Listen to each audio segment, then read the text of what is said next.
నమస్కారం. మీరు ఎప్పుడైనా గమనించారా? ఒక పెద్ద ప్రెజెంటేషన్ ముందు లేదా స్టేజ్ మీద మాట్లాడటానికి వెళ్ళేటప్పుడు మన ప్రమేయం లేకుండానే గుండె వేగంగా కొట్టుకుంటుంది. అవును, అరచేతులు చెమటలు పట్టేస్తాయి. నోరు ఎండిపోతుంది. ఇవన్నీ మనం కావాలని చేస్తున్నవి కాదు. అస్సలు కాదు. మరి ఈ తీగలన్నింటినీ వెనకుండి నడిపించే ఆ అదృశ్య శక్తేంటి? ఈరోజు మనం మన శరీరంలోని ఆ అద్భుతమైన autopilot system, autonomic nervous system గురించి లోతుగా చర్చిద్దాం. ఈ విశ్లేషణ ఒక ఫిజియాలజిస్ట్ మరియు న్యూరోసర్జన్ అయిన డాక్టర్ గాంధీ బి లంక గారి రచన ఆధారంగా రూపొందించబడింది. ముఖ్యంగా వైద్య విద్యార్థులకు, ఈ రంగంలో పనిచేసేవారికి ఇది చాలా ఉపయోగకరంగా ఉంటుందని ఆశిస్తున్నాం. అవును, మీరు వాడిన ఆటోపైలట్ అనే పదం చాలా కరెక్ట్. మనం శ్వాస తీసుకోవడం దగ్గర్నుండి మన శరీర ఉష్ణోగ్రతను నియంత్రించడం వరకు తిన్న ఆహారం జీర్ణమవ్వడం కూడా అన్నీ, ప్రతిదీ ఈ వ్యవస్థే చూసుకుంటుంది. దీన్ని మనం స్థూలంగా 3 భాగాలుగా చూడొచ్చు: సింపథెటిక్, పారాసింపథెటిక్ మరియు ఎంటెరిక్. అవును. సో ముందుగా ఈ సిస్టమ్ యొక్క బేసిక్ బ్లూ ప్రింట్ ఎలా ఉంటుందో చూద్దాం. ఓకే, ఆ బ్లూప్రింట్లోకి వెళ్లే ముందు ఒక చిన్న సందేహం. ఇది వేటిని కంట్రోల్ చేస్తుంది, వేటిని చెయ్యదు? ఉదాహరణకు, నేను నా చేయి ఎత్తాలంటే అది దీని కిందకు రాదు కదా. అస్సలు రాదు. అది సొమాటిక్ నర్వస్ సిస్టమ్ పని. అది మన ఆధీనంలో ఉంటుంది. అంటే వాలంటరీ. ఎగ్జాక్ట్లీ. కానీ ఆటోనామిక్ సిస్టమ్ ఇన్వాలంటరీ. అంటే మన కంట్రోల్లో ఉండదు.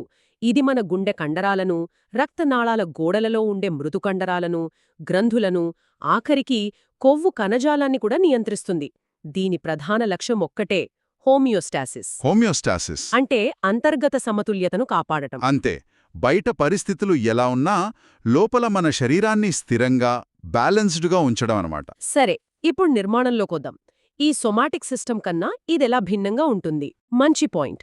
సొమాటిక్ సిస్టమ్ చాలా సింపుల్. ఒక సింగిల్ లేన్ హైవే లాంటిది. మెదడు నుండి ఒకే ఒక నరం, ఒక మోటార్ న్యూరాన్ నేరుగా మీ కండరానికి వెళ్లి దాన్ని కదిలిస్తుంది. ఒకే న్యూరాన్. అవును. కానీ ఆటోనమిక్ సిస్టమ్ అలా కాదు. ఇక్కడ 2 న్యూరాన్ల గొలుసుంటుంది. మెదడు లేదా వెన్నుపాము నుండి బయల్దేరిన మొదటి న్యూరాన్, దాన్ని ప్రీగాంగ్లియోనిక్ అంటాం. అది మధ్యలో గాంగ్లియాన్ అనే ఒక జంక్షన్ దగ్గర ఆగుతుంది. అంటే ఒక రిలే స్టేషన్ లాంటిదన్నమాట. ఖచ్చితంగా. అక్కడ నుండి రెండో న్యూరాన్, అంటే పోస్ట్ గాంగ్లియోనిక్ న్యూరాన్, బయల్దేరి అసలు లక్ష్యానికి, అంటే గుండెకో లేదా జీర్ణాశయానికో చేరుకుంటుంది. ఓ, ఈ 2 న్యూరాన్ల మధ్య ఇంకేమైనా తేడా ఉందా? స్పీడ్ లాంటివి? ఉంది. ఆ ప్రీగాంగ్లియోనిక్ నరం మీద మైలిన్ అనే ఒక ఇన్సులేషన్ ఉంటుంది. ఓ, అందుకే సిగ్నల్ చాలా వేగంగా ప్రయాణిస్తోంది. అవును. కానీ గాంగ్లియాన్ దాటిన తర్వాత ఆ పోస్ట్ గాంగ్లియోనిక్ నరానికి మైలిన్ ఉండదు. అది కొంచెం స్లో. ఎందుకని? ఎందుకంటే అది దగ్గరలోనే అవయవాలకు మాత్రమే వెళుతుంది. అంత దూరం ప్రయాణించదు. సో అంత వేగం అవసరం లేదు. ఇక్కడ గుర్తుంచుకోవాల్సిన మరో ముఖ్య విషయమేంటంటే, కేంద్ర నాడీ వ్యవస్థ నుండి బయటకు వచ్చే అన్ని న్యూరాన్లు మొదట విడుదల చేసే రసాయనం ఒక్కటే. ఏదైనా సరేనా? అవును. సింపథెటిక్ అయినా, పారాసింపథెటిక్ అయినా మొదటి జంక్షన్లో విడుదలయ్యేది ఎసిటైల్కోలిన్ లేదా ఏసీహెచ్ మాత్రమే. ఓకే, ఆ బేసిక్ బ్లూప్రింట్ అర్థమైంది. ఇప్పుడు మనం ఈ వ్యవస్థలోని ఆ 2 ప్రధాన విభాగాలు, మన కారులోని యాక్సిలేటర్, బ్రేక్ లాంటి వాటి గురించి మాట్లాడుకుందాం. ముందుగా సింపథెటిక్ సిస్టమ్. అదే కదా మన ఫైట్ ఆర్ ఫ్లైట్ రెస్పాన్స్కి కారణం? అవును. దీన్ని మనం థొరాకో లంబార్ విభాగమని కూడా పిలుస్తాం. ఎందుకని? ఎందుకంటే దీని మూలాలు ఆ ప్రీగాంగ్లియోనిక్ న్యూరాన్లు మన వెన్నుపాములో ఛాతీ థొరాసిక్ T1 నుండి నడుము లంబార్ L2-3 భాగం వరకు మాత్రమే ఉంటాయి. కేవలం ఆ భాగంలోనేనా? అవును. అక్కడ నుండి ఈ నరాలు బయటికి వచ్చి పారావర్టిబ్రల్ గాంగ్లియాన్ అనే ఒక చైన్లోకి ప్రవేశిస్తాయి. ఇది మన వెన్నెముకకు 2 వైపులా ఉండే ఒక నరాల గొలుసులాంటిదన్నమాట. ఒక్క నిమిషం. వెన్నుపాము నుండి బయటకు వచ్చాక ఆ నరాలకు ఒకే దారి ఉండకుండా ఇలా ఒక చైన్లోకెందుకు వెళ్ళాలి? దీని వెనుకేదైనా ప్రత్యేక కారణముందా? అద్భుతమైన ప్రశ్న. ఈ డిజైన్ వల్లే సింపథెటిక్ సిస్టమ్ అంత సమర్థవంతంగా శరీరమంతా ఒకేసారి స్పందించేలా చేయగలదు. ఆ చైనులోకి వెళ్ళాక ఆ నరానికే 3 దారులుంటాయి. 3 ఆప్షన్స్. 1, అదే లెవెల్లో ఉన్న గ్యాంగ్లియాన్తో కనెక్ట్ అవ్వడం. 2, ఆ చైన్లో పైకి లేదా కిందికి ప్రయాణించి తల లేదా కాళ్ల దగ్గర ఉన్న గ్యాంగ్లియాన్లతో కనెక్ట్ అవ్వడం. ఓ, అందుకే మూలాలు ఛాతీలో ఉన్నా దీని ప్రభావం తల నుండి కాళ్ళు వరకు ఉంటుందా? ఖచ్చితంగా. ఇక 3వ ఆప్షన్ చాలా స్పెషల్. కొన్ని నరాలు ఆ చైన్లో ఆగకుండా నేరుగా పొట్టలోని పెద్ద గ్యాంగ్లియాన్లకు లేదా ఎడ్రినల్ మెడ్యులాకు వెడతాయి. ఎడ్రినల్ మెడ్యులా ఇది కిడ్నీలపైన ఉండే గ్రంథి కదా? అవును, దాన్ని మనం సింపథెటిక్ సిస్టమ్ యొక్క ఎమర్జెన్సీ బ్రాడ్కాస్ట్ సిస్టమ్ అనుకోవచ్చు. ఎమర్జెన్సీ బ్రాడ్కాస్ట్ సిస్టమ్ అదెలా? సాధారణంగా సిగ్నల్ ఒక నరం నుండి మరో నరానికి వెళ్తుంది, కాని ఇక్కడ ఆ ప్రీ గ్యాంగ్లియానిక్ నరం నేరుగా అడ్రినల్ మెడ్యులాలోని కణాలను ప్రేరేపిస్తుంది. ఓ ఆ కణాలు వెంటనే ఎపినెఫ్రిన్ అంటే ఎడ్రినలిన్ మరియు నారెపినెఫ్రిన్ అనే హార్మోన్లను నేరుగా రక్తంలోకి పంపిస్తాయి. నేరుగా రక్తంలోకినా? అవును, ఇది ఒకేసారి శరీరంలోని అన్ని అవయవాలకు మెగాఫోన్లో అప్రమత్తంగా ఉండండి అని అరచినట్టుంటుంది. అందుకే మనకు అడ్రినలిన్ రష్ అంత త్వరగా అంత బలంగా వస్తుంది. వావ్! అంటే నాడీ వ్యవస్థ హార్మోన్ల వ్యవస్థతో కలిసి పనిచేస్తుందన్నమాట. ఇది చాలా ఆసక్తికరంగా ఉంది. సరే, ఇప్పటిదాకా మనం చూసింది శరీరం యొక్క యాక్సెలరేటర్ పెడల్. కాని ప్రతి కారుకు బ్రేక్ కూడా ఉంటుంది గదా? అదే మన పారాసింపథెటిక్ సిస్టమ్. ఖచ్చితంగా. ఇది మన రెస్ట్ అండ్ డైజెస్ట్ సిస్టమ్. దీని నిర్మాణం సింపథెటిక్ సిస్టమ్కు చాలా భిన్నంగా ఉంటుంది.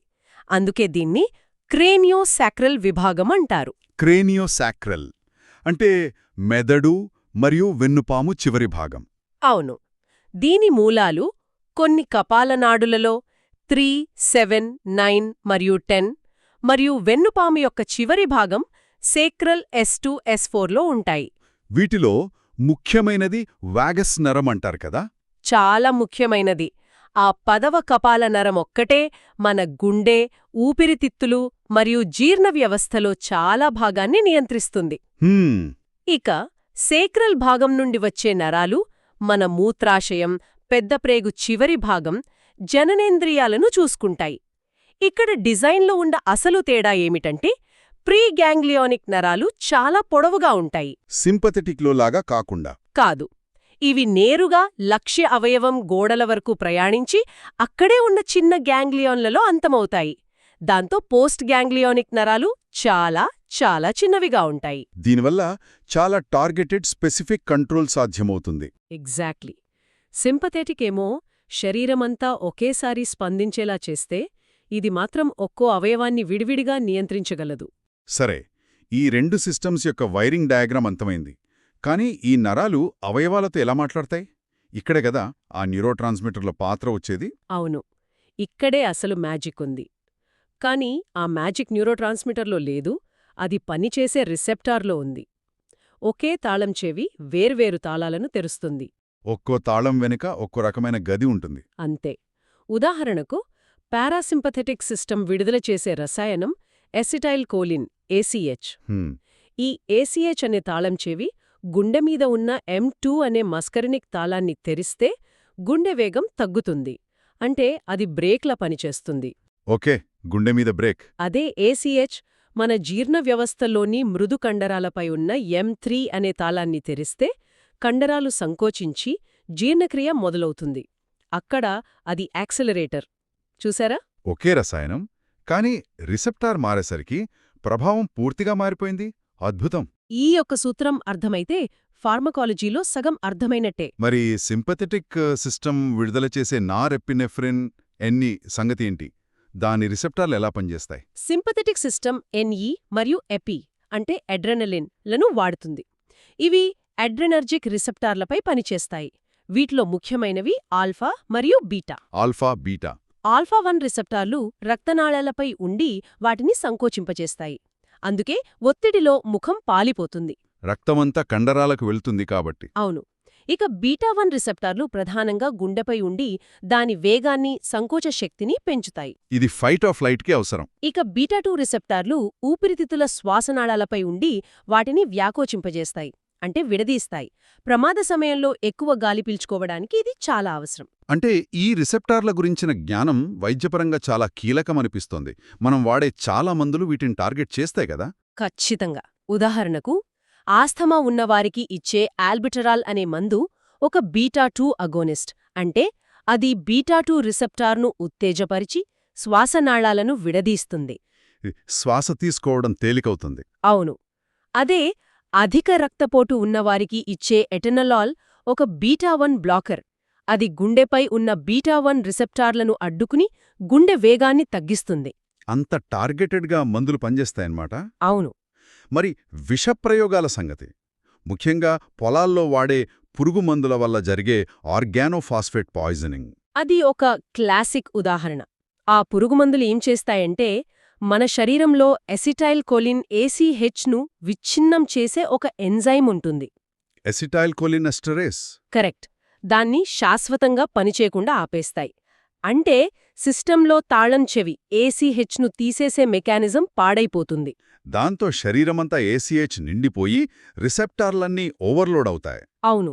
దాంతో లాలాజలం, చెమట విపరీతంగా కారడం, వాంతులు, శ్వాస తీసుకోవడంలో ఇబ్బంది, చివరికి కండరాల బలహీనత, పక్షవాతం వస్తాయి. దీనికి చికిత్స చాలా వేగంగా అందాలి కదా. తప్పకుండా. ముందుగా ఎట్రోపినిస్తాం. అది మస్కరేనిక్ రిసెప్టార్లను బ్లాక్ చేసి కొన్ని లక్షణాలను అదుపు చేస్తుంది. ఆ తర్వాత ప్రాలిడోటసిమ్ అనే మందిస్తాం. అది పాడైపోయిన ఎంజైమ్ను మళ్లీ రిపేర్ చేస్తుంది. అలాగే హార్నర్ సిండ్రోమ్ వంటి కొన్ని ప్రత్యేకమైన పరిస్థితులు కూడా ఈ సింపథెటిక్ సిస్టంలోని లోపాల వల్లే వస్తాయి కదా. అవును. హార్నర్ సిండ్రోమ్లో ముఖానికి, కంటికి వెళ్లే సింపథెటిక్ నరాల మార్గంలో దెబ్బ తగలడం వల్ల వస్తుంది. దీనివల్ల ఆ వైపు కనుపాప చిందదవడం, మియోసిస్, కనురెప్ప వాలిపోవడం, టోసిస్. మరియు చెమట పట్టకపోవడం, ఆన్హైడ్రోసిస్, ఈ 3 లక్షణాలు కనిపిస్తాయి. ఇప్పటివరకు ఈ 2 వ్యవస్థలు వేటికవే ఎలా పనిచేస్తాయో చూసాం. కానీ నిజ జీవితంలో ఇవి రెండూ కలిసి ఒక డాన్స్లాగా పనిచేస్తాయి కదా. కొన్నిసార్లు వ్యతిరేకంగా, కొన్నిసార్లు కలివిడిగా. కరెక్ట్. చాలా అవయవాలపై వీటి ప్రభావం పరస్పరం విరుద్ధంగా ఉంటుంది. గుండె వేగాన్ని సింపథెటిక్ పెంచితే పారాసింపథెటిక్ తగ్గిస్తుంది. ఇది ఒక ఇన్ అండ్ యాంగ్ బ్యాలెన్స్ లాంటిది. ఆగండి, అన్ని సందర్భాలలోనూ ఇవి ఇలా శత్రువుల్లాగే ఉంటాయా? కొన్నిసార్లు స్నేహితుల్లా కలిసి పని చెయ్యవా? మంచి ప్రశ్న అడిగారు. కొన్నిసార్లు అవి ఒకదానికొకటి పూరకంగా పనిచేస్తాయి, కోఆపరేటివ్గా. ఉదాహరణకు లాలాజల గ్రంథులు. పారాసింపథెటిక్ వ్యవస్థ నీళ్లలాంటి పల్చని లాలాజలాన్ని ఉత్పత్తి చేస్తే, సింపథెటిక్ వ్యవస్థ చిక్కటి, జిగటగా ఉండే లాలాజలాన్ని ఉత్పత్తి చేస్తుంది. రెండూ కావాలి. అవును. లైంగిక విధులు మరో చక్కటి ఉదాహరణ. పారాసింపథెటిక్ వ్యవస్థ అంగస్తంభనకు కారణమైతే, సింపథెటిక్ వ్యవస్థ స్ఖలనానికి కారణమవుతుంది. ఇక్కడ రెండూ ఒకదాని తర్వాత ఒకటి జరగాలి. కొన్ని అవయవాలను కేవలం ఒకే విభాగం నియంత్రిస్తుందని కూడా విన్నాను. అది నిజమేనా? నిజమే. మన శరీరంలోని చాలా రక్తనాళాలు, స్వేద గ్రంథులు మరియు చర్మంపై ఉండే చిన్న కండరాలను కేవలం సింపథెటిక్ వ్యవస్థ మాత్రమే నియంత్రిస్తుంది. అంటే వాటికి పారాసింపథెటిక్ ఇన్పుట్ ఉండదన్నమాట. ఉండదు. అందుకే మనకు సింపథెటిక్ సిస్టమ్ ఆన్ అయినప్పుడు చెమటలు పడతాయి, కానీ పారాసింపథెటిక్ సిస్టమ్ యాక్టివ్గా ఉన్నప్పుడు కాదు. చాలా ఆసక్తికరంగా ఉంది. ఇప్పటివరకు మనం ACH, NE అనే 2 ప్రధాన రసాయనాల గురించే మాట్లాడుకున్నాం. తెర వెనక ఇంకేమైనా జరుగుతుందా? ఖచ్చితంగా. ఈ వ్యవస్థ మనం అనుకున్న దానికంటే చాలా సంక్లిష్టమైనది. ACH, NE అనేవి ప్రధాన పాత్రధారులు మాత్రమే. వాటితో పాటు ATP, nitric oxide NO, VIP వంటి ఎన్నో ఇతర కోట్రాన్స్మిటర్స్ కూడా విడుదలవుతాయి. ఇవేం చేస్తాయి? ఇవి నియంత్రణను మరింత సూక్ష్మంగా మారుస్తాయి. ఒక ఫైన్ ట్యూనింగ్ నాబ్ లాగా పనిచేస్తాయన్నమాట. ఇప్పుడు మనం ఆ 3వ విభాగానికి వద్దాం. ఎంటరిక్ నాడీ వ్యవస్థ. దీన్ని జీర్ణ వ్యవస్థ గోడలలో ఉండే ఒక చిన్న మెదడు అని కూడా అంటారు. అవును, అది సరైన పోలికే. ఈ వ్యవస్థలో దాదాపు మన వెన్నుపాములో ఉన్నన్ని న్యూరాన్స్ ఉంటాయి. ఇది అన్నవాహిక నుండి పురీషనాళం వరకు జీర్ణ వ్యవస్థ గోడలలో ఒక వలలాగా విస్తరించుంటుంది. అంటే ఇది స్వతంత్రంగా పనిచేయగలదా, మెదడుతో సంబంధం లేకుండా? కొంతవరకు అవును. అదే దీని ప్రత్యేకత. ఇది తనంతట తానుగా కొన్ని రిఫ్లెక్స్లను నియంత్రించగలదు. కాని సాధారణంగా సింపథెటిక్, పారాసింపథెటిక్ వ్యవస్థలు దీనికి సూచనలు ఇస్తూ దీని పనితీరును మాడ్యులేట్ చేస్తాయి. అంటే దీనికొక సూపర్వైజర్లాగా ఉంటాయన్నమాట. అంతే. ఇప్పుడు అసలు ప్రశ్నకు వద్దాం. ఈ మొత్తం ఆటోపైలట్ సిస్టమ్కు కమాండ్ సెంటర్ ఎక్కడ ఉంది? హైపోథాలమస్. అవును. ఆ నియంత్రణ అంతా మెదడులోని హైపోథాలమస్ మరియు బ్రెయిన్ స్టెమ్లోని కొన్ని కేంద్రాల నుండి వస్తుంది. ఇవి ఒక కంపెనీ CEO మేనేజర్లలాగా పనిచేసి కింద ఉన్న వ్యవస్థలన్నింటినీ సమన్వయం చేస్తాయి. అద్భుతం. ఈరోజు మనం మన శరీరాల్లోని ఆటోపైలట్ సిస్టమ్ యొక్క వైరింగ్ డయాగ్రమ్ నుండి, అది వాడే రసాయన భాష, వివిధ అవయవాలపై దాని ప్రభావం, వైద్యపరమైన ప్రాముఖ్యత మరియు దాని కమాండ్ సెంటర్ వరకు ఒక సమగ్రమైన ప్రయాణం చేశాం. ముగించే ముందు ఒక ఆలోచన. మెదడు మన శరీరం యొక్క ఆటోపైలట్ని ఎలా నియంత్రిస్తుందో మనం చూశాం. Top down control. హ్మ్. కానీ ఈ దారి వన్ వే కాదు. జీర్ణ వ్యవస్థలోని ఆ చిన్న మెదడు అపారమైన సమాచారాన్ని తిరిగి కేంద్ర మెదడుకు పంపుతుంది. బాటమప్ కమ్యూనికేషన్. గట్ బ్రెయిన్ యాక్సిస్ అంటారు కదా. అవును. మనం గట్ ఫీలింగ్ అని అంటాం కదా. ఆ గట్ ఫీలింగ్ అంటే ఏమిటి? అది కేవలం ఒక మాట మాత్రమేనా? లేక మన పొట్టలోని ఆ చిన్న మెదడు మన మూడ్స్ను, మన ఆలోచనలను, చివరికి మనం తీసుకునే నిర్ణయాలను కూడా నిజంగా ప్రభావితం చేస్తుందా? ఈ ప్రశ్నకు సమాధానం వెతకడంలోనే ఆధునిక న్యూరోసైన్స్ ఉంది.